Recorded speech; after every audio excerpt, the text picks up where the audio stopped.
The place sat outside Twin Falls in southern Idaho, off a county road so empty I hadn't seen another set of headlights in 10 minutes. A few lights were still on around the dairy, just enough to show me shapes and make the dark in between feel worse. Most of the property was black. The main system was supposed to be off. Line 3 wasn't off. I heard the vacuum pulse first, steady, even.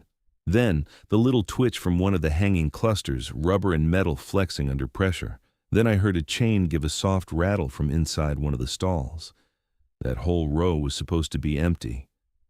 I know what old equipment sounds like when it settles. This wasn't that. I just stood there listening to it, telling myself it had to be leftover pressure in the line, a bad relay, something dumb and fixable. Then, one of the clusters jerked down hard like it had just latched onto something alive. I took one step back from the rail. That was when I realized Rick Danner hadn't sent me to a normal watch job. That thing in line 3 didn't happen right when I got there. It happened later. By then I'd already had time to walk the place, smell the sour old milk buried under the sanitizer and wet concrete, and tell myself I'd made the right call taking the job. At that point in my life, I was taking just about anything that paid fast. A few years earlier, I'd gone in with some friends on a small farm operation. Nothing huge, just enough land, enough equipment, and enough bad timing to ruin all of us a little differently. For a while it looked like maybe we'd make it work.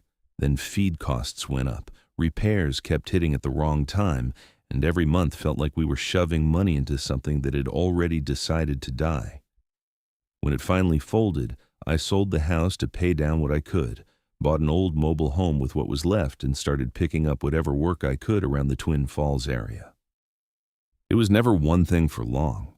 I'd do maintenance calls for a storage place one week, help patch up a walk-in cooler the next, fix busted pumps or lights at a gas station, sweep out machine shops after hours, sit overnight at places that mostly just needed somebody there in case something caught fire or somebody stupid tried to cut a fence. It wasn't the kind of life I thought I'd have, but after a while, you stop comparing your life to what you thought it would be. You just look at what's due next. What was due next in my case was the trailer. The man holding the note on it had already given me more chances than he had to.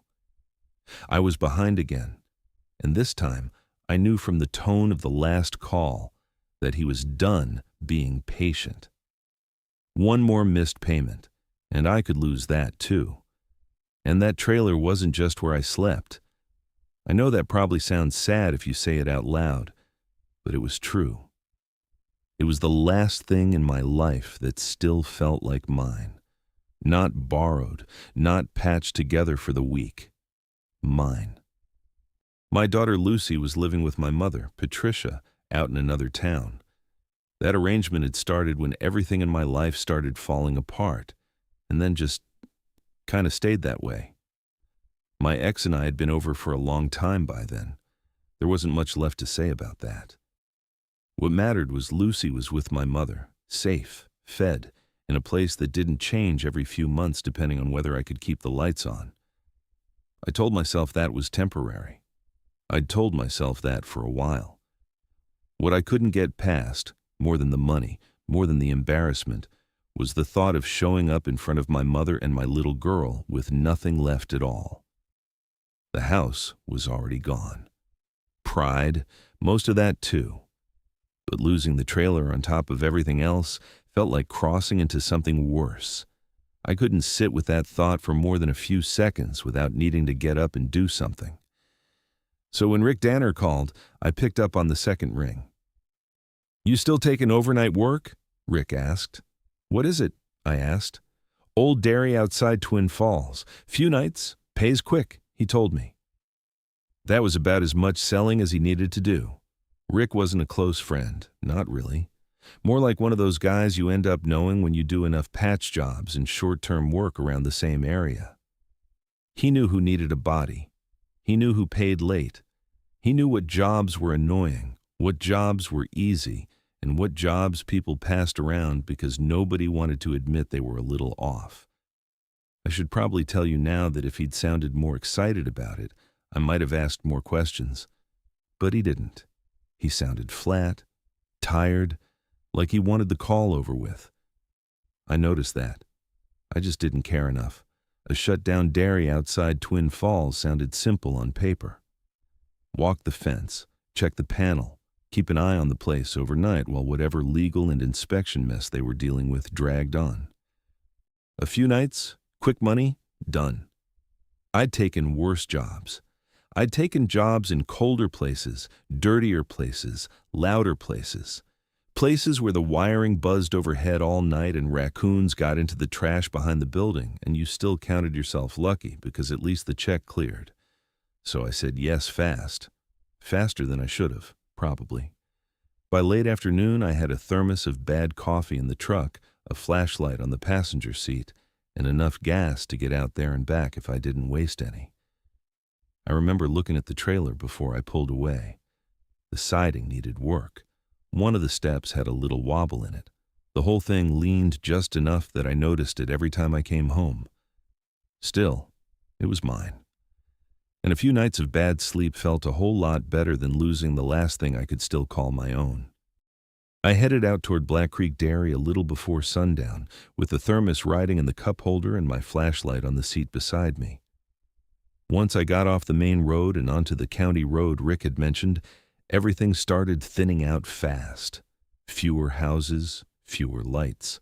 Long flat stretches with open ground on both sides and not much moving except dust now and then in the headlights. By the time I saw the turnoff, I hadn't had another vehicle behind me or coming at me in a while. The driveway in was longer than I expected. Packed dirt and old gravel, ruts in places, weeds growing up along the edge. The property opened up slow instead of all at once. First the fence line, then one low barn, then another. Then the rest of it started to take shape in pieces as I rolled forward. Black Creek Dairy didn't look fully abandoned. It looked like people had walked off it and expected to come back. That was the first thought I had. The outer gate was still standing, chain on one side, one hinge sagging a little. A few yard lights were on around the place, but not enough to make it feel active. Just enough to leave the dark sitting in blocks between buildings, low metal barns, concrete lanes, long stretches of fence, a loading area, storage sheds, the milking parlor off to one side. Everything looked like it had been left in place on purpose, not cleared out. Like somebody meant to come back and start it all up again, once whatever problem had shut it down was over. I parked and got out with the coffee, already tasting old in my mouth. The first thing I noticed was the smell. Not one smell. Layers of it. Stale feed, wet concrete, old sanitizer, manure that had been cleaned up but never really gone. And under all of that, a sour milk smell that seemed worked into the place itself. It wasn't overpowering. It was worse than that. Faint enough that every time I caught it, I thought maybe I'd imagined it. I stood there with the truck door still open and listened. That's one of the first things you do on a job like that. Not because you're scared, just because sound tells you what kind of night you're about to have. Fans, loose sheet metal, a bad light ballast, a dog somewhere nearby. Traffic from a highway too far off to matter. If a place has a normal sound to it, you learn that first. Then you notice what doesn't belong.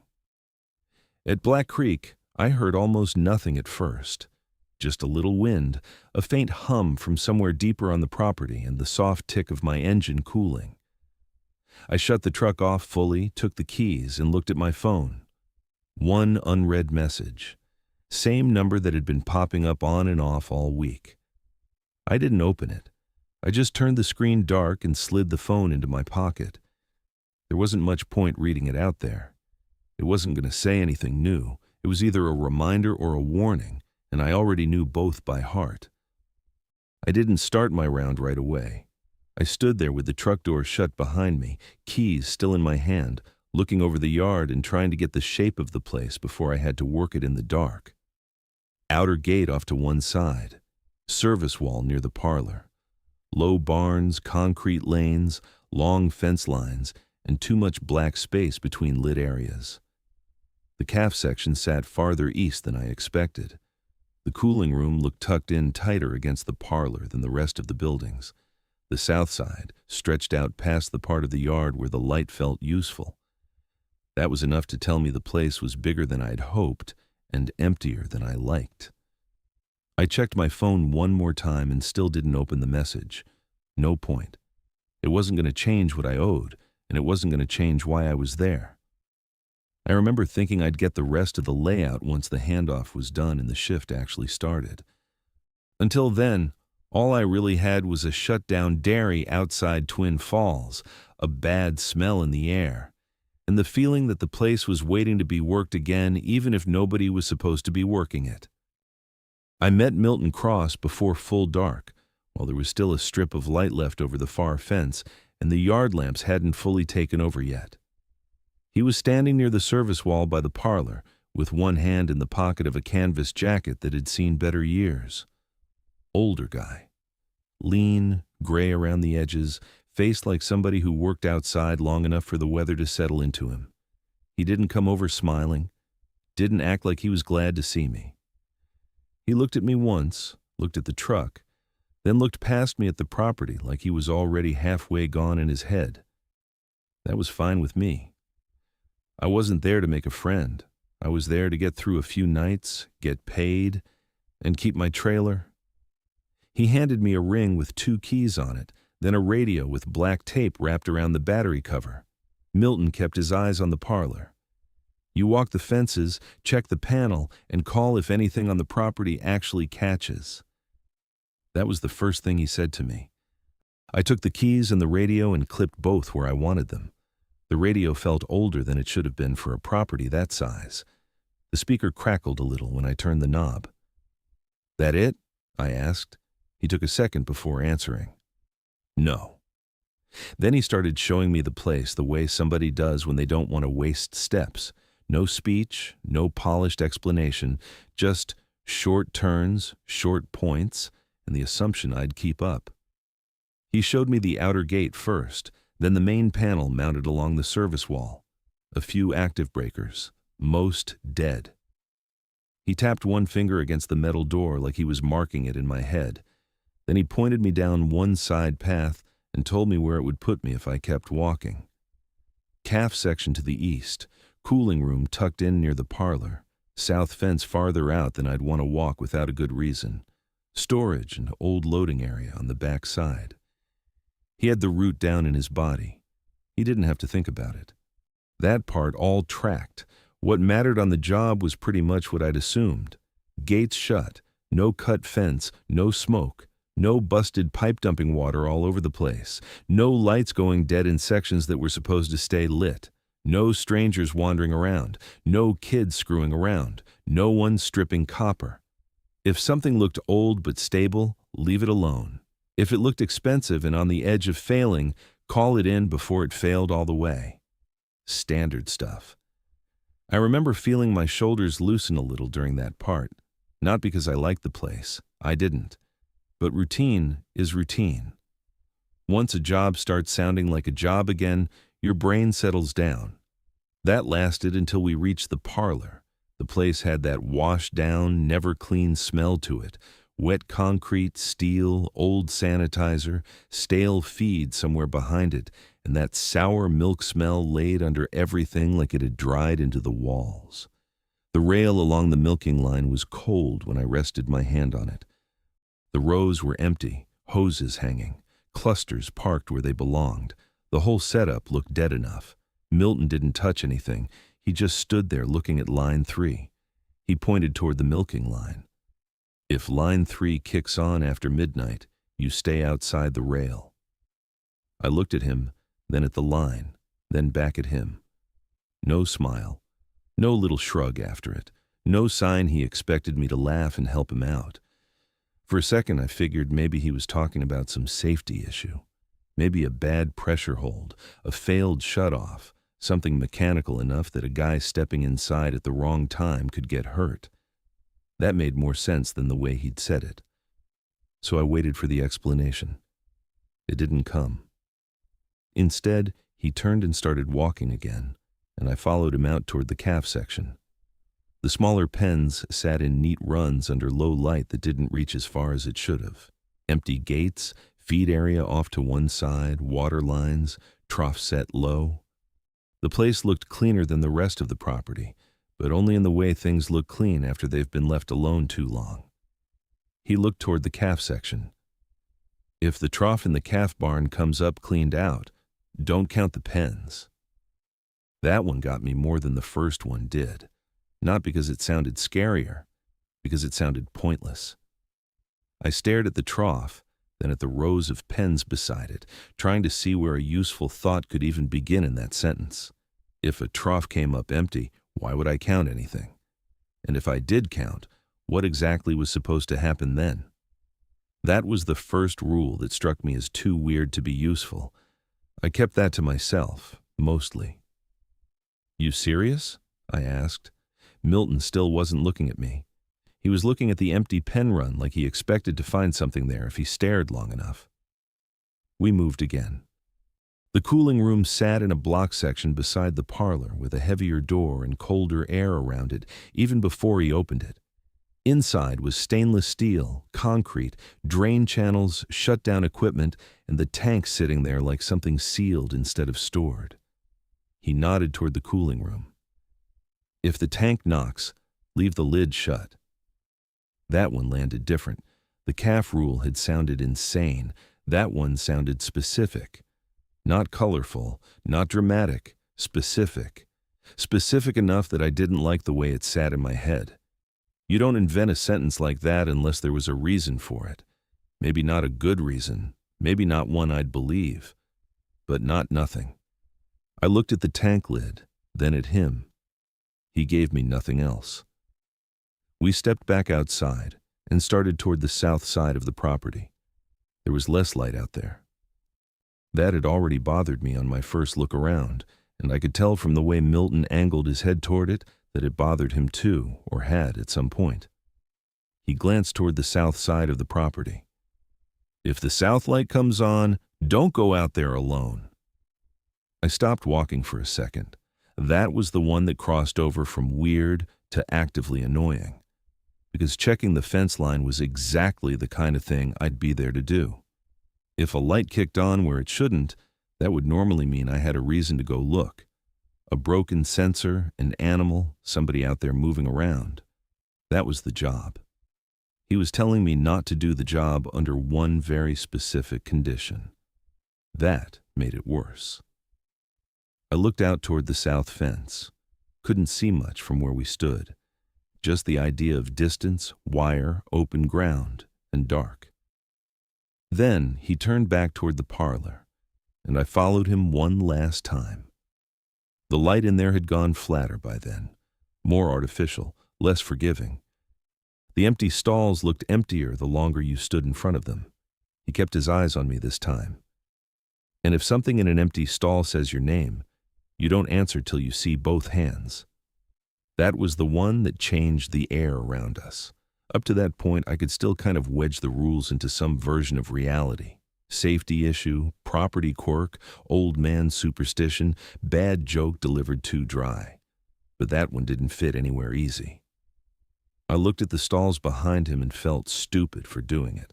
There was nobody there. Of course there wasn't. Still, I looked. "You serious?" I asked. Milton did not look away. Dead serious. I didn't know what to do with that. Part of me wanted him to laugh and tell me it was some old story workers told each other out there. Something stupid, something human. But he wasn't giving me a stupid answer, and he didn't have the feel of a man running a joke into the ground just to entertain himself. That was the problem. If he'd been more dramatic, I probably would have trusted him less. If he'd leaned into it, if he'd smiled, if he'd lowered his voice and tried to make the place sound haunted, I would have written the whole thing off right there. But Milton Cross looked like a man who had worked a long day, was overdue to go home, and had no interest in dressing anything up for me. He sounded tired, irritated maybe, not theatrical. That made him harder to dismiss. Still, the rules sounded insane. There was no getting around that. One sounded useless. One sounded too specific. All of them sounded like something I shouldn't have been hearing on what was supposed to be a basic overnight watch job outside Twin Falls. I remember shifting the radio in my hand and feeling stupidly aware of how quiet the property had gotten around us. Milton finally looked at his truck, then back at me, like he'd said everything he planned to say. No handshake, no good luck, no see you in the morning. He just left. And he left fast. Not running, not panicked, just with the kind of steady, no wasted motion pace of somebody who had already spent longer on that property after dark than he meant to. I stood there with the keys in one hand, the radio in the other, and watched his taillights move down the drive until they disappeared past the gate. That unsettled me almost more than the rules did. Once Milton Cross pulled out through the gate, the place went back to being just a job. At least that was what I told myself.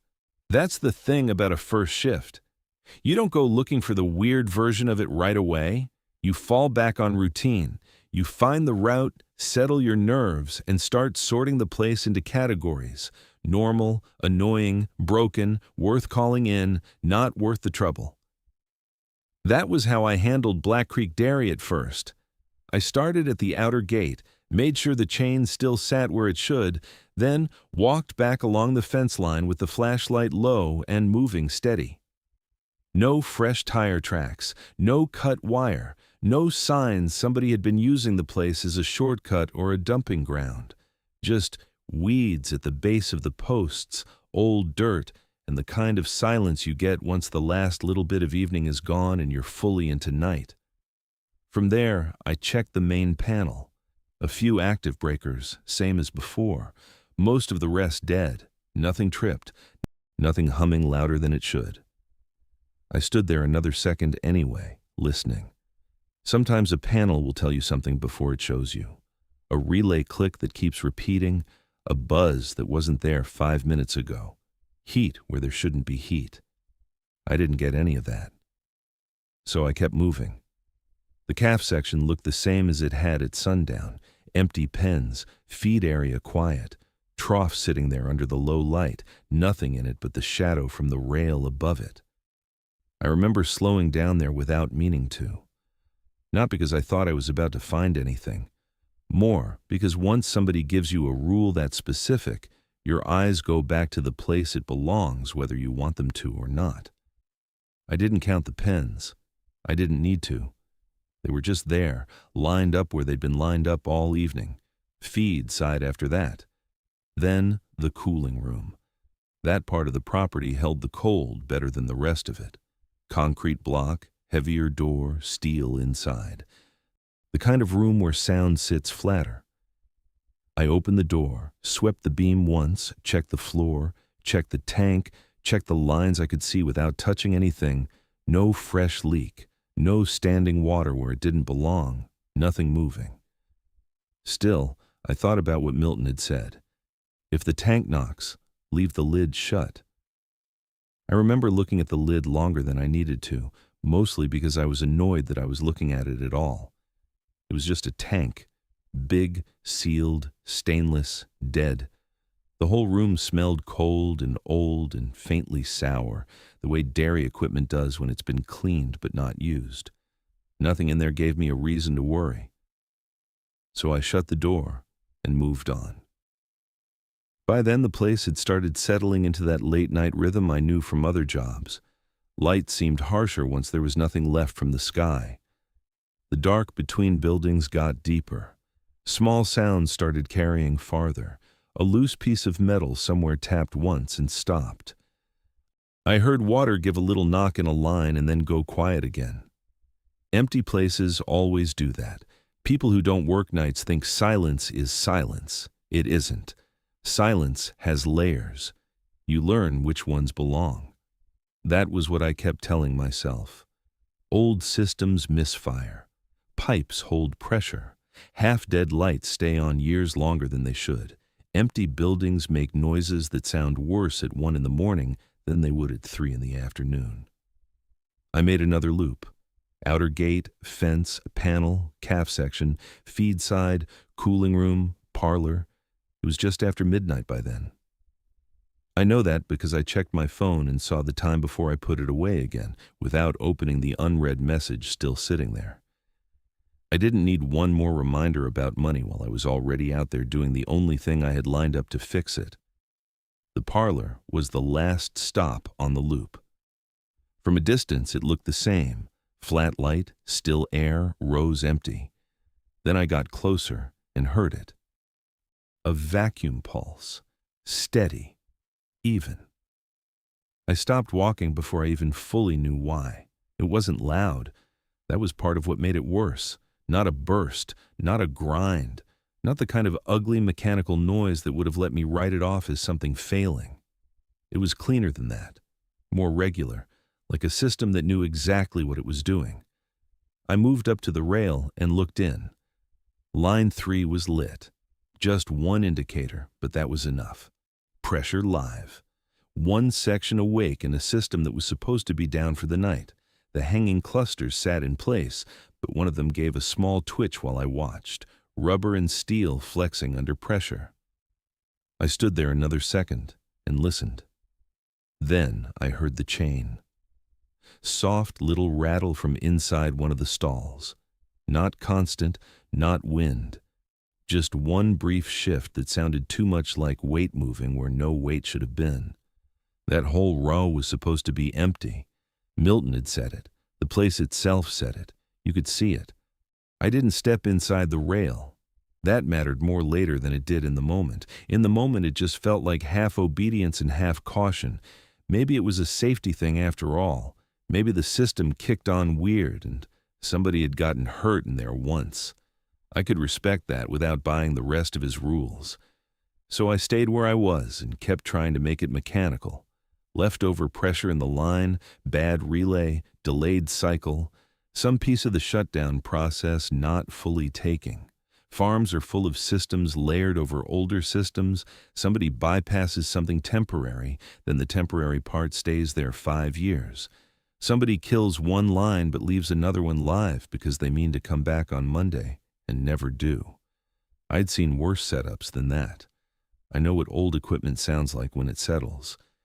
This wasn't that, but I kept trying anyway. I just stood there with one hand on the cold stainless rail, running through explanations I didn't really believe because they were still better than the other option. The vacuum kept pulsing. The indicator stayed lit. Then one of the hanging clusters jerked down hard enough to make me flinch. It wasn't a sway. It wasn't gravity finally winning after a loose hang. It snapped down fast, like it had just caught hold of something alive under it. I took one step back from the rail before I even meant to. Then, everything went still again, except for the pressure in the line. I stayed there too long after that, not moving, listening, waiting for it to do something else I could point at and say there. That's the failure, that's the broken part. But nothing clean happened. Nothing that would have helped me. Just the pulse, the light, the empty stall, and the feeling that the whole setup had briefly acted around something I couldn't see. Eventually, I made myself move. I finished the loop, checked the gate again, checked the panel again, stood in the yard with bad coffee gone lukewarm in the thermos cap, and told myself I'd seen a system misbehave in a dead building after midnight. Strange. Sure. Not impossible. That was still what I wanted to believe by the time the shift ended. But by the time I got back in my truck, I didn't fully believe my own explanation anymore. I got home after sunrise, parked in front of the trailer, and sat there with both hands still on the wheel for a second like I'd forgotten what came next. Nothing dramatic had happened. That was the part I kept trying to hold on to. No one had come out of the dark. Nothing had touched me. No alarm had tripped. I'd seen one milking line wake up when it shouldn't have, heard one chain move where nothing should have been standing, and then gone home. Strange was all it was, if I wanted it to stay that. I wanted it to stay that. I went inside, kicked my boots off by the door, and poured what was left of the coffee into the sink. It came out cold and bitter and smelled worse than it had in the truck. I thought about heating something up, then didn't. Thought about lying down, then did that instead. Sleep didn't really happen. I drifted in and out of it with the shades down and daylight pressing around the edges of the trailer, but every time I started dropping off, my brain pulled me right back to the parlor. The pulse in line 3, the little snap of the cluster, that one chain sound. I'd tell myself it had to be a relay issue or a pressure problem or one of those weird delayed responses you get in old systems that were shut down halfway and never cleaned up right. Then I'd remember how clean the pulse sounded. Not random, not sloppy. Clean. That part kept bothering me. By noon I gave up on sleep and went to get coffee from a gas station outside town. Bad coffee again. Hot this time, but not by much. I sat in the truck with the cup in my hand and looked at my phone. Same unread message from the note holder. 2 missed calls now. 1 text from my mother from earlier in the morning asking if I was working that night too. Nothing dramatic there either. Just regular life still reaching for me while I sat there trying to decide whether a dairy outside Twin Falls had some bad wiring or something worse. I didn't answer anybody right away. Instead, I sat there looking through the windshield at a cracked strip of asphalt and a row of dumpsters behind the station and thought about what quitting would actually do for me. It wouldn't fix the trailer. It wouldn't put money in my account. It wouldn't make me feel smarter. It would just leave me with the same problem I'd had the day before, plus Rick Danner thinking I'd folded after 1 shift because an empty place made a few noises at me. That's not why I went back. I went back because of Lucy, because of Patricia, because I knew exactly how close I was to losing the trailer and how fast things could go bad once a man stopped even pretending he had a foothold. It wasn't courage. It wasn't curiosity. It was money, shame, and the dumb human habit of believing one more night might make things make sense.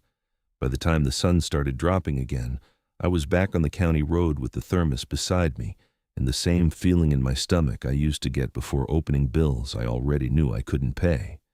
Black Creek Dairy looked worse the second night. Not more haunted, just more familiar, which made it worse. The long fence lines, the low metal barns, the scattered lights, the blank spaces between them. There's a comfort in seeing a place the first time because everything can still be filed under new.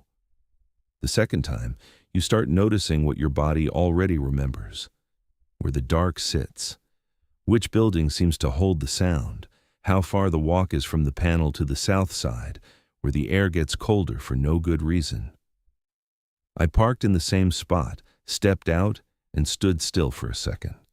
The smell hit me again. Feed, concrete, sanitizer, that dried sour milk note underneath it all. The place was quiet, but not in a restful way. Quiet like it was waiting for me to start the route. That thought came and went fast. I didn't hold on to it. I took the flashlight, checked the radio, and started walking. Outer gate first, chain where it should be, fence line intact. No fresh tracks I could see, no sign of anybody messing around out there. Main panel after that, same breaker's lev as the night before. No ugly sound from inside it, no hot metal smell, nothing I could point to and call a problem. Then, the calf section. I didn't slow down at first.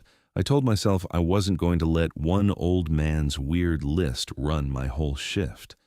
But once the beam hit the feed area, I stopped without meaning to.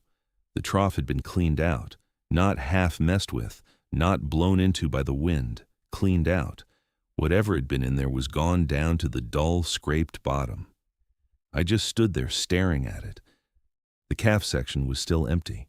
The pens were still lined up in the same neat rows, gates shut. No sign anything had been in there, no tracks worth talking about, no overturned bucket, no fresh mess, just that empty trough. No, I said. I said it to myself more than anything else. Just a quick little refusal. Like saying the word could keep my brain from doing what it was already starting to do. Because the next thing my brain wanted was count. Not calves, pens.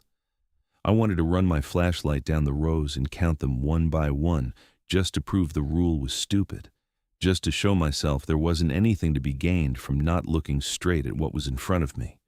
I even started the motion, light shifting from one gate to the next. Then I stopped.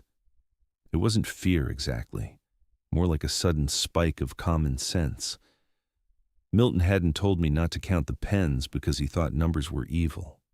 He'd said it because there was something about that exact action he didn't want me doing. Maybe it was nonsense. Maybe it was some leftover worker superstition. But I was out there alone on night 2 with an empty trough in a shut-down dairy that had already shown me one thing I couldn't explain cleanly. So I backed out of the calf section without counting. That should have been enough for one pass. It wasn't. I kept walking, because standing there any longer felt like inviting the place to get one more inch inside my head. Feed sighed after that. Then the cooling room. I opened the door, and the colder air in there hit me right away. Same concrete block walls, same steel, same drain channel, same tank sitting heavy and still in the middle of the room. Then I heard it. Knock. I froze. A second passed, then again. Knock. Then a third time, just as spaced out as the first two from inside the tank. Not random settling, not sheet metal popping somewhere in the room, inside the tank. Slow enough to count without trying, measured enough to feel deliberate. Don't, I told myself. My hand was already halfway up before I said it, not because I wanted to open the lid exactly.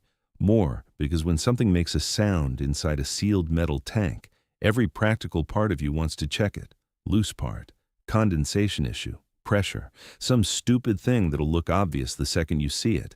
Then the smell hit. Fresh milk, cold, clean, recently moved milk. Not the old sour residue smell that clung to the rest of the dairy. This was sharper than that. Fresher. Like the system had been running an hour ago.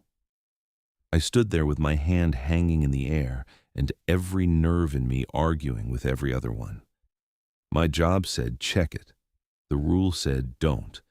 My common sense said there couldn't be anything in there that made sense. My body said get your hand off that lid and leave the room. So I left the lid shut. I backed out, pulled the door closed, and stood in the lane breathing through my mouth for a second, like that would somehow help. At that point, the route didn't feel like a route anymore. It felt like a series of spots where the property had left something waiting to see what I'd do. I hated that thought. I hated how easily it came. I moved on to the parlor, checked it fast, found nothing active yet, and kept going toward the south side. The farther out I walked, the thinner the light got. That had bothered me the first night too, but now I knew there was a rule attached to it, and that changed the whole feel of the walk. I was maybe halfway there when the south light came on.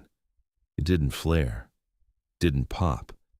It just clicked alive all at once and threw a pale wash over part of the fence line and a strip of ground beside it. I stopped. That light coming on should have meant one thing. Go look. That's what the job was. If a light tripped where there should have been no movement, you checked the area. Broken sensor, animal, person, cut wire. You didn't stand there thinking about what an old man had told you. Still, I reached for the radio instead. "Milton, you there?" I asked. Static came first, then his voice came through. "If that south light is on, stay where you are," he said over the radio. I kept my eyes on the fence line. "There's something by the fence," I said. "Then let it stay there," Milton told me. That was all. No explanation. No I'm on my way. No check the latch and call me back. Just let it stay there. I should tell you I never got a clear look at whatever I thought I saw. That matters. The light didn't give me enough. It only made the dark around it feel more deliberate. But there was something out there past the clean edge of the beam, a shape or a thickness to the dark that stayed too still to be easy and too wrong to be an animal I recognized right away. I stood there longer than I should have, hating every option in front of me. If I walked out there alone, I'd be breaking the one rule that directly contradicted the actual job. If I didn't walk out there, I'd be standing down from the most basic part of the work because a man who was already home told me to. In the end, I didn't go. That sat badly with me in a way I couldn't shake. It felt like surrendering something simple and useful, like taking my own hands off the wheel. I finished the route after that, but nothing felt separate anymore. The calf trough, the tank, the south light. Those weren't three weird things. They were three places where the property had told me it could set the terms if it wanted to. By the time I circled back toward the main yard, the safety I'd felt the night before was gone. Not because anything had lunged at me, because the whole place felt a little less like abandoned equipment and a little more like a system waiting to see whether I'd complete the next step for it. I still hadn't fully broken any of the rules, but by the end of that night, I'd started leaning toward them anyway, the same way a man starts trusting the only map he's got once he realizes he's more lost than he thought. I got back to the trailer after dawn again, and this time, I didn't even bother pretending I'd sleep.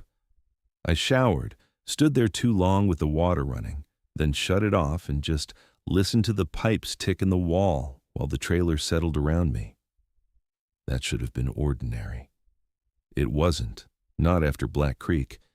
Every little mechanical sound wanted to turn into something else in my head. I made coffee, sat at the table, and stared at my phone until I finally called Rick. He picked up on the fourth ring, sounding like he'd already been awake and wished he wasn't. "What happened there?" I asked. He didn't answer right away. I could hear movement on his end, maybe him stepping outside or just shifting the phone against his ear. Rick rubbed a hand over his mouth. "A man got caught in that line. That's the version people tell." I sat there looking at the warped edge of the table. "And the version they don't?" He let out a breath through his nose. "The place should have stayed shut after that." "That doesn't answer much," I told him. "It's what I've got," he said. Then he was done talking. That was enough to make things worse, not because it told me everything, because it told me just enough to make the whole job feel dishonest in a new direction. Up until then, I could still tell myself I was dealing with old systems, leftover pressure, maybe a site with a bad history and a caretaker who'd let that history turn into rules. But once Rick said a man got caught in line 3, the rest of it shifted. Now there was an actual center to the place, an actual point where something had gone wrong, and it was the same line I'd already seen wake up on its own. I should have quit right there. Instead, I drove back out before dark. That wasn't bravery. It wasn't obsession either, not yet. It was the same ugly mix as before: money, pride, the trailer, Lucy. The fact that once you've taken 2 bad nights from a place, part of you wants the third one to explain the first 2. I got there earlier than I had the night before. That was deliberate. I wanted daylight left when I walked the buildings. I wanted a better look at anything I might have missed. Black Creek Dairy looked wrong before I even got out of the truck. One side door on a service shed was sitting open a few inches. I knew it had been shut the night before, not because I was sentimental about doors, because I'd put my hand on that exact latch during the second round and checked it myself. I got out, walked straight over, and found the inside dark and empty. No sign of forced entry, no fresh trash, no footprints clean enough to trust, nothing taken that I could see, just the door standing wrong. I shut it, stood there with my hand on the edge of it. Then I looked around the yard and had the clear feeling that I was already behind. That stayed with me the rest of the evening. I did a slow first pass while there was still some light left. Outer gate, fence, panel, calf section, cooling room, parlor, south side, same route, same sequence. That was part of the problem by then. The route had started feeling less like my routine and more like something the place understood too well. I checked for paperwork while I had the chance. There was a small office space near the service wall with a dented metal desk, Old forms, a dead printer, a calendar still hanging 2 months behind, and a cabinet full of binders no one had bothered clearing out. Most of it was useless: feed invoices, repair slips, routine maintenance sheets. But buried in one binder were handwritten notes clipped behind some printed service logs, not official reports, just scraps somebody had kept. One was a maintenance note about pressure showing up intermittently on line 3 after shutdown.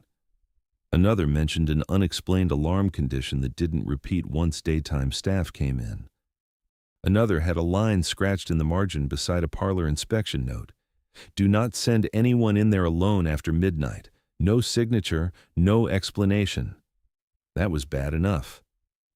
Then I found part of an incident summary. Not the whole thing. Maybe somebody had pulled the rest, but there was enough left to tell what mattered. A worker had gotten caught in the system during cleanup near line 3 after hours. There were references to shutdown review, injury response, outside inspection, suspended operation pending legal review. That was the clean version, the version you could say out loud. Tucked behind it was another note in the same rough handwriting as the margin comment. Short, almost like the writer had meant to throw it away and didn't. Line kicks on with no load. Heard movement in empty stalls again. Tell Pike not to leave the south side live overnight. I read that twice. Leonard Pike. So he'd known at least part of it, or somebody thought he did. There were a few more fragments like that. Not enough to make a timeline out of. Enough to show pattern. Equipment acting live when it shouldn't. People hearing movement in the wrong places. Somebody trying to control the problem by changing who worked nights and what stayed powered. None of it official enough to help me if I'd taken it to anybody. Plenty to keep me from lying to myself. By the time full dark settled in, I knew 2 things. Line 3 was the center of whatever this was. And the dairy had not stayed shut just because of lawyers and insurance. I should have gotten in the truck and left anyway. Instead, I clipped the radio higher on my jacket, took the flashlight, and started night 3. The place didn't wait for midnight this time. That was the first thing. The timing was off from the start. On night 1, I'd had most of a full route before the parlor woke up. On night 2, the calf section and the cooling room had gone wrong in sequence. By night 3, the place wasn't waiting on me anymore. The calf section looked wrong before I stepped inside it, not visibly destroyed, just off. I swept the beam across the pens and couldn't settle my eyes on the rows. Too many bars for 1 second. Then, not enough. My light hit the trough and I saw a feed in it, blinked, swept back, bare metal bottom. I backed out immediately. That was new too. The speed of my reaction. I wasn't investigating anymore. I was avoiding. I checked the cooling room from the doorway and caught the fresh milk smell before I even opened the door all the way. It was stronger than the night before. Not sour, fresh, cold, like something had just moved through the tank. I shut the door again without stepping fully inside. By then I could hear something from the parlor, not the full vacuum pulse yet, just the small preparatory sounds of a system deciding to wake, a click. A soft line shiver, rubber shifting against steel, too early. I looked at my phone. Not midnight, not even close enough to lie to myself about it. That was when I understood the rules weren't fixed points, they were boundaries. And whatever was moving through that place had started pressing on them earlier. Because I'd already shown it, I would answer back. I told myself that was crazy the second I thought it. Told myself I was tired, underfed, strung out, already half scared before I got there. Then the radio gave a short burst of static all by itself. I nearly jumped. No voice followed it. Just static, then silence. I walked to the parlor anyway, because by that point not walking to the parlor felt worse. The light in there had that same flat white dead look as the other nights, but more of it was on now. Not all the way. Just enough to make the empty stalls seem staged. Line 3 was already pressurized, not fully active, but alive. Indicator lit. one cluster giving small little ticks as pressure ran through it. I stayed outside the rail. That part, at least, I got right. I stood there listening, and I remember thinking that if I just watched long enough, something would finally happen in a way I could use. A clean failure, a visible leak, something with edges. Instead, I heard my name. Soft. From one of the empty stalls. Jace. I stopped breathing for a second. It was quiet enough that I could have pretended I imagined it. I almost did. I even looked around the room first, like maybe some trick of the speaker on the radio had bounced my name back at me from somewhere else. Nothing. Then it came again. Jace. Not loud, not dramatic, just close enough, low enough to make the hair on my arms lift under the jacket. That should have been the moment I shut up and backed away. Instead, I made the mistake. "Who's there?" I asked. The second the words left my mouth, I knew I'd done the wrong thing. I didn't even need Milton there to tell me. The whole parlor changed around me so fast it felt like a muscle tightening. The pressure in line 3 deepened, not louder exactly, fuller. One of the chains gave a sharp little movement farther down the row, then another. I heard one cluster swing and tap lightly against the stall frame. The room had been empty a second earlier. Now it felt occupied in ways I couldn't point to without sounding out of my mind. I backed up from the rail. No answer came to my question. That made it worse. If somebody had answered, maybe I could have shoved the whole thing into some broken person's story, some trespasser, some worker not as gone as I'd been told. But the place didn't answer me like a person. It reacted like I'd completed something. My mouth had gone dry. My hands felt stupid and hot around the flashlight. I kept looking at the stall the voice had come from and not wanting to look directly into it at the same time. Then the chain moved again. Not much. Just enough to tell me the empty stall wasn't empty in any way that mattered anymore. I took another step back and nearly hit the rail behind me with my heel. That snapped me loose enough to move. I pulled away from the parlor and walked fast, not running yet, but too close to it. I didn't make it halfway down the lane before I realized the whole property felt different now. Not louder, not more chaotic, focused, like every building on the site had turned 1 inch toward me. That sounds dramatic. I know it does. I'm telling you exactly how it felt anyway. The yard lights seemed harsher. The dark between them felt less empty. The route I'd walked 2 nights in a row no longer felt like a path I knew. It felt like a set of spaces that all connected to the same thing, and I'd just let it know I was willing to answer back.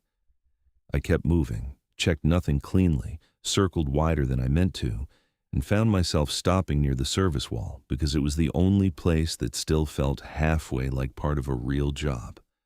I looked down at the radio, thought about calling Milton, thought about calling Rick, thought about getting in the truck and leaving that second. Then I did what scared people do when they haven't admitted they're scared yet. I stayed. From that point forward, Black Creek Dairy didn't feel like a place I was watching anymore. It felt like a place that had turned its full attention onto me. After I answered the voice in the parlor, I tried to keep moving like the job still had edges. That was the mistake.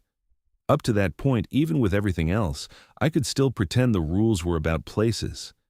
Stay out of this section. Don't open that lid. Don't walk toward that light. Keep your body out of the wrong spot and maybe you'd be fine. But once I answered, it stopped feeling tied to locations.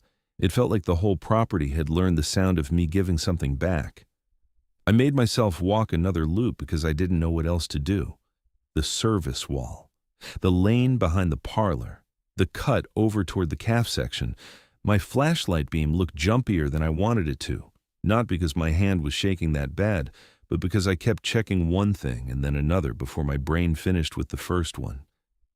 The calf area was worse now. I didn't go all the way in. I stayed near the opening and swept the beam across the rows. The pens had that same lined-up look they'd had all night, but I couldn't hold the number of them steady in my head anymore. I'd start at one end, tell myself I wasn't counting, then realize halfway across I already had been. I'd pull the light away, bring it back, and the spacing would feel wrong. Not bigger, not smaller, just off enough that my eyes wanted one more pass to settle it. I knew better by then, so I stopped looking. That should have been the smart move. Instead, it left me standing there with the beam down by my boots, listening to the little water sounds in the lines and the wind moving along the side of the building, and feeling like the place had gotten one step ahead of me again without having to do much. The parlor was worse than the calf section, though. I could feel that before I even turned back toward it. The pressure in line 3 had changed. That's the only word I've got for it. Not louder, not fully active, but expectant. Like a machine sitting at the edge of motion, not running yet, but ready. I know that probably sounds like I'm giving a dairy line a personality. I'm not trying to. I'm telling you the pressure in that system no longer felt random. It felt like it was waiting for something. Maybe for me. That thought came into my head and lodged there hard enough I had to stop walking again. I remember looking down at the gravel and thinking about Lucy for no reason I could explain in the moment. Just her shoes by my mother's door the last time I'd been there. One tipped on its side, one upright.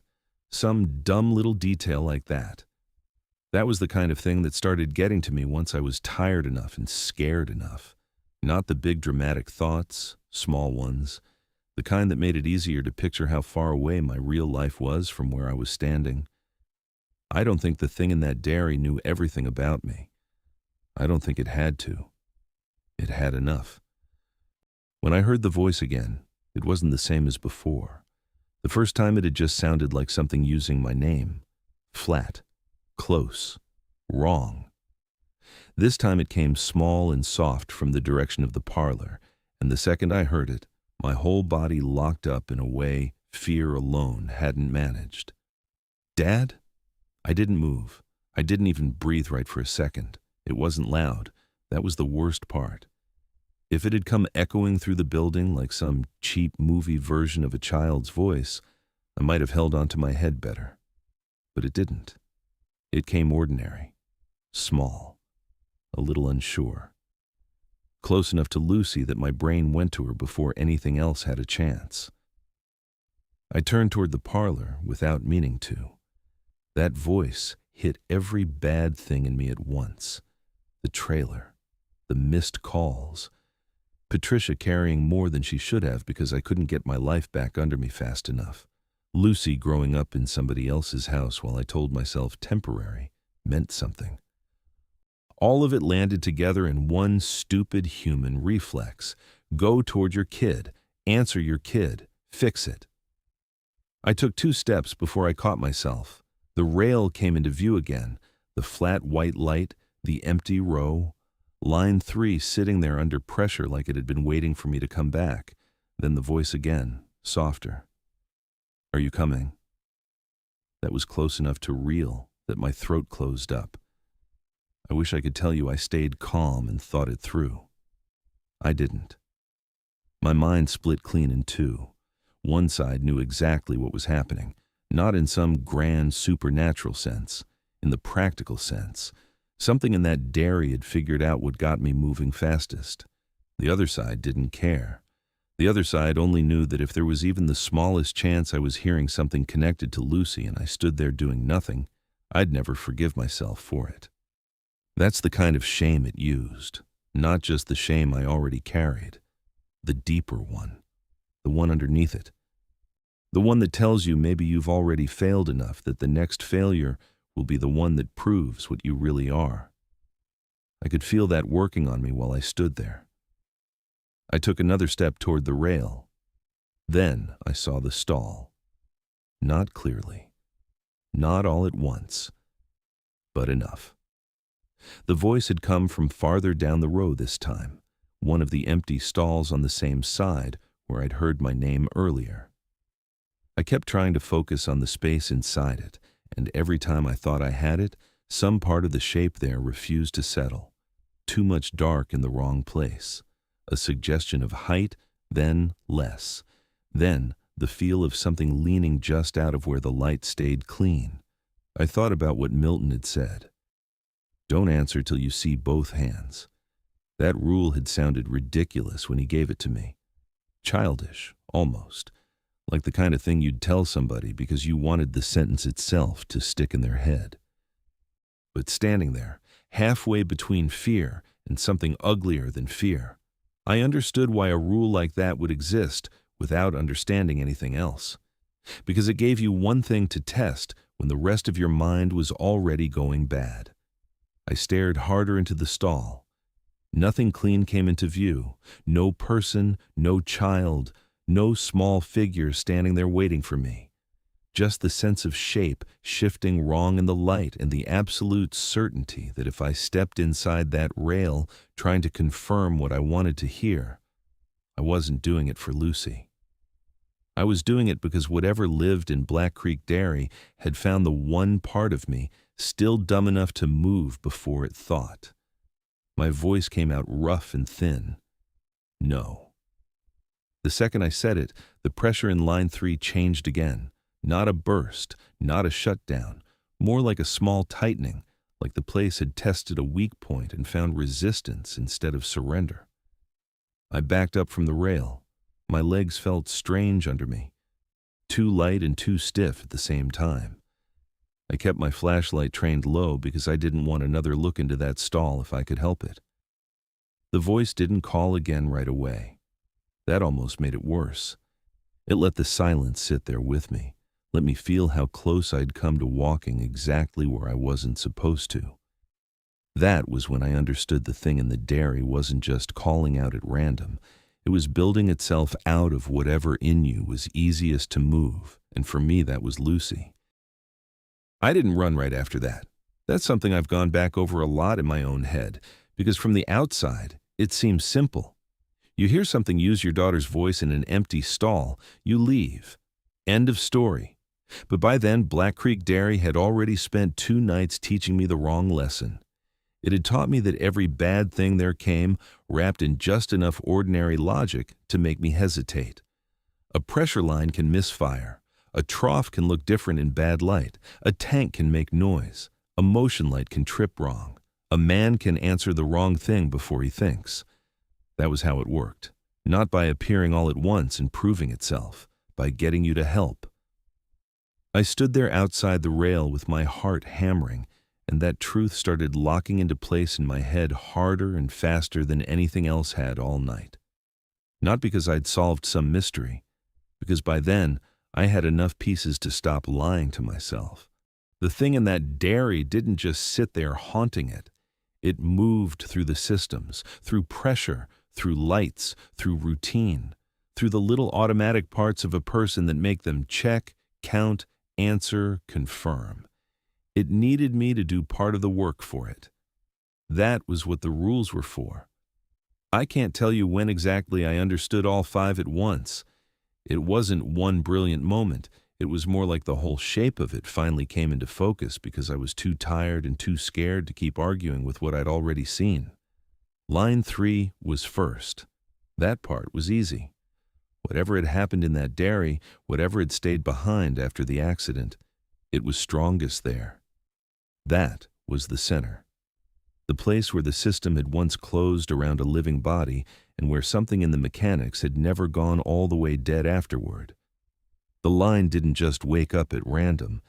It woke when it wanted me at the rail, looking in, trying to turn a machine back into a problem I could solve with my hands. That was why Milton told me to stay outside it. Not because it was bad equipment, because once I stepped inside, I was entering the part of the place where it had the best grip. The calf pens made sense next, not in a clean way, in a practical one. The trough came up empty because that was the bait, not the feed itself, the instinct it triggered. You see something wrong in a row of empty pens, and the next thing your brain wants is count. Check the number, reconfirm the layout, make the space hold still by naming it properly. That was the trap. Because if you started counting, you were agreeing the altered version of the place was yours to correct. You were stepping into its arrangement instead of keeping your own. I don't know what would have happened if I'd finished counting. Maybe nothing I could explain later. Maybe everything. I only know the urge was too strong for something so pointless, and that told me all I needed. The tank, too. The knocking inside the cooling tank had bothered me in a different way from the rest. More contained, more physical. A sealed tank is the kind of thing a working man wants to open, because closed things bother us. If something inside a machine sounds wrong, the instinct is to lift the lid and make the hidden part visible. Confirm it, name it, fix it if you can. That was the rule, too. Don't confirm what shouldn't be confirmed. Leave the lid shut. The south light was the same kind of move, just bigger. A working light turning on near a dark fence line means go look. That's not fear or curiosity. That's job logic. But the rule wasn't really about the light. It was about distance. It was about getting you out past the part of the property where you still had shape and orientation and putting you alone in the open dark with nothing around you but fence, dirt, and one bad source of light telling you where to stand. Don't go out there alone. Don't let it move you out of the part of the place where you still know what belongs. And the last rule, the one that had sounded the dumbest when Milton first said it, ended up being the most important of all. Don't answer till you see both hands, because once something that isn't human gets your attention by sounding human, the next thing it wants is agreement. It wants you to respond before you verify. It wants you to accept the shape it offers you, not just see it, accept it. I'd already failed that once. I'd answered my own name in the stall without thinking. That was my mistake. That was the moment the dairy changed from a bad place to a place that knew how to move me. The only reason I was still standing there at all was that I hadn't gone farther. I hadn't stepped inside the rail. I hadn't gone to the south fence. I hadn't counted the pens out loud. I hadn't opened the tank. I'd done enough wrong to let it get closer, but not enough yet to hand it all the way over. That was the shape of it. The rules weren't there to sound spooky. They were there to keep a person alive long enough to leave. They were a set of hard lines built by people who had already learned, probably the long way, exactly which ordinary human responses got used against you in that place. That was what finally settled me enough to move again. Not calm. Nothing close to calm. But direction. I backed away from the parlor one step at a time, without taking my eyes off the rail until the angle broke, and line 3 disappeared behind the service wall. Even then, I didn't turn my back right away. I kept the flashlight low and the radio close and moved through the yard like the whole property was wired to my attention. In a way, I think it was. The next sounds came quick after that, like the place knew I was trying to pull myself back out of its pattern. A sharp metallic knock from the cooling room, the south light clicking on again. Then, from the calf side, the dry scrape of feed against metal, like something had just dragged the trough clean a second time while I wasn't looking. Everything in me wanted to swivel toward each sound as it came. That was the old reflex, the worker reflex, the one that says if 3 things on a property go wrong at once, you triage them, you move, you inspect, you take charge of the site. I didn't. That was the whole difference. I did not go to the cooling room. I did not turn toward the calf pens. I did not walk toward the south light. I headed for the truck. Even then, the place kept trying, not loudly. That's what I need people to understand. Black Creek Dairy never felt like a screaming, haunted house. It felt like a site using every normal signal it had left to pull a person one step farther than they meant to go. A cluster banged lightly in the parlor behind me. Static burst over the radio. Somewhere off to my left, one of the service doors tapped shut, then eased open again. My name came once more from behind the buildings, not in Lucy's voice this time, not even in any voice I could place, just enough to try one more hook. I kept walking. That doesn't sound heroic because it wasn't. It was ugly, stiff. I wanted to look everywhere at once, Every few steps I had to stop myself from checking over my shoulder. I knew if I started responding to each new thing, I was done. Not dead necessarily. Maybe worse than that. Just absorbed into whatever sequence the place had been trying to get me to complete since the first night. The truck sat where I'd left it in the yard, with just enough light touching the hood to keep it from disappearing into the rest of the dark. I kept my eyes on it like it was the only real object left on the property. The south light was still on. The cooling room knocked again. From the calf side came that same thin scrape that made my teeth hurt, and underneath all of it, from the parlor, I could hear the pressure in line 3 deepening, building towards something that sounded less and less like random machinery and more like breath pulled through a system that had learned how to imitate one. I hit the truck before I realized I'd started moving faster. Keys out, door open, inside, lock. Only then did I look up. The yard beyond the windshield was the same yard I'd crossed every night. Fence, lane, low lights, black gaps between buildings. But it no longer looked like a workplace. It looked like every part of it had been set up to move me from one bad choice to the next. That was when the final piece clicked into place for me. Simple as anything. That was what the rules were for. Not to explain the place, not to fix it, just to get a person off that property alive. I started the engine. The sound of it hitting and catching was the best thing I'd heard in 3 nights. As I pulled out, I did not look toward the parlor. I did not check the south fence. I did not stop at the panel or the gate or any other part of the route I was supposed to care about. I drove straight down the long gravel lane with the yard lights falling away behind me one by one until the property finally dropped out of the mirrors. I got out only because I followed the rules literally in the end. Not because I believed in them when I first heard them, not because I understood them. Because by then, the rules were the only part of that property I still trusted. Getting to the truck wasn't the same thing as being clear of the place. The second the engine turned over, Black Creek Dairy flared one last time behind me. The south light came on again. More light spilled around the parlor. I caught chain movement in the mirror, then one cluster swinging hard enough to tap metal. The radio burst with static on the seat beside me, and then I heard my name again from somewhere behind the service wall. I kept backing down the lane. That was the final decision, really. Not some big fight. Not me figuring out the secret and conquering anything. Just choosing. Over and over for one last minute. Not to answer, not to stop, not to get out and check one more thing because it sounded urgent. The place kept throwing the whole job at me one piece at a time. Light, sound, equipment, voice, every normal signal it had left, every excuse a man like me would usually use to turn around. I didn't.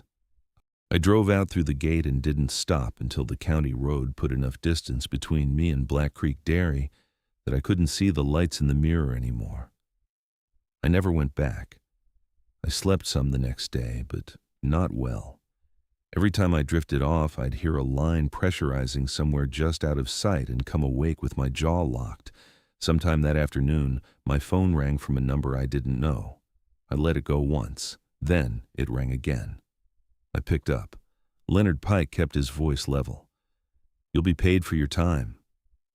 I sat there on the edge of the trailer bed, looking at the wall across from me. "That all?" I asked. "That's what I'm offering," he said. He didn't apologize, didn't explain, didn't pretend not to know why a man might leave that property before dawn and never come back. It was money offered in the tone of somebody closing a file, not helping a person. That bothered me more than if he'd tried to lie. At least a lie would have admitted there was something to cover. I took the money anyway. I had to. It was enough to stop the immediate bleeding, enough to keep the trailer from getting pulled out from under me right then. Not enough to fix my life, not enough to clear the debt or put anything back the way it had been before things started collapsing. Just enough to keep me from dropping one level lower. That was the price of it, I guess. Not just what I heard and saw out there. The fact that in the end I still took money from the same people who'd kept that place running, just enough for it to stay wrong. A day later, I called my mother. "You coming this weekend?" my mother asked. "Yeah," I said. "I'm coming." She paused a second after that. Not long. Just enough that I knew she could hear something off in my voice and had decided not to push it yet. I drove out to see them that Saturday. I don't want to make that sound bigger than it was. It wasn't some tearful reunion where I confessed everything and somebody told me it was all going to be okay. It was smaller than that. Better than that, maybe. Patricia made coffee. Lucy came out in socks and a sweatshirt with one sleeve pushed up higher than the other. She looked a little taller than the last time I'd seen her, which hit me harder than it should have. She sat beside me and talked about school and some dumb thing a kid in her class had said, and a drawing she'd done that week. I listened. That was the whole point. I listened and answered where I needed to, and let the normalness of it settle over me for a little while. That was the win, if there was one. I hadn't disappeared. Whatever Black Creek Dairy wanted from me, it hadn't gotten all of it. I still made it there. I still sat in my mother's kitchen with my little girl, talking to me like I was somebody who had shown up when he said he would. That mattered more than I can explain cleanly. But it didn't leave me clean either. A few nights after that, I was back in the trailer alone. No TV on, no radio. Just me. The sink full of 2 dishes I hadn't bothered washing yet, and the late quiet that settles over a place once the road noise dies out and everything small starts sounding bigger. I was standing at the counter getting a glass of water when I heard it under the sink. Not a pipe knock. Not the rattle you get when old plumbing shifts after a faucet runs. A pull and release rhythm. Steady. Even. Soft enough I almost missed it the first time. Then, there it was again. A little deeper the second time, like pressure moving through a line that had no business existing under my trailer. I turned the faucet off and stood there listening. It came once more. That same controlled little pulse I'd heard in the parlor at Black Creek. Not loud, not dramatic. Just enough to tell me my memory wasn't doing this on its own. I didn't open the cabinet under the sink. I didn't kneel down and put my ear to it. I just stood there in the dark kitchen with one hand still on the counter and listened until it stopped. Nothing else happened after that. No voice, no light, no chain sound. Just silence settling back into the trailer like it had been there the whole time. But by then I understood something I hadn't wanted to earlier. Getting away from Black Creek Dairy was never the same thing as leaving it behind.